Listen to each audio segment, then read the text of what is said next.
buksan ang inyong pong mga Biblia sa ikalawang Korinto, Kapitulo 6, ang talata po ay 2. Ako po ay magbabasa sa salin ng New American Standard Bible.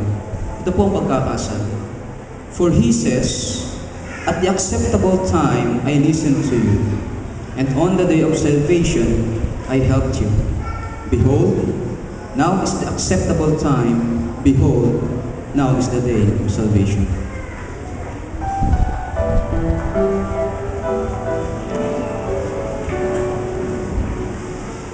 Now, dear Lord, as we pray, take our hearts and minds far away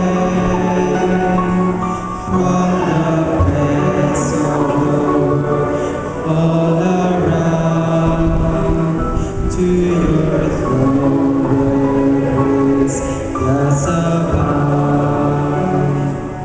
May our lives be transformed by your love. May our souls be refreshed from above. At this moment, let people everywhere join us now as we come to you.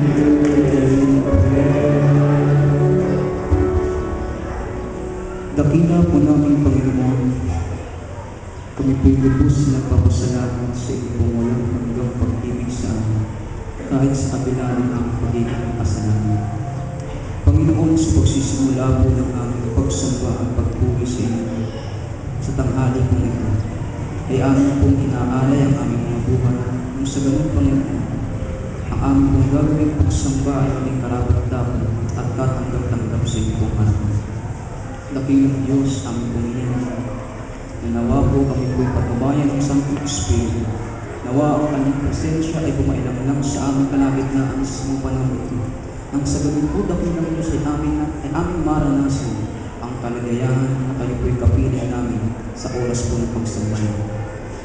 Amin pong nilalapit sa inyo, Panginoon, ang inyong pong anak na sinugo upang magdala ng mensahe para po sa aming kalagitnaan. Aming Panginoon, dakilang Diyos, na nawa siya itago sa pinag ng krus.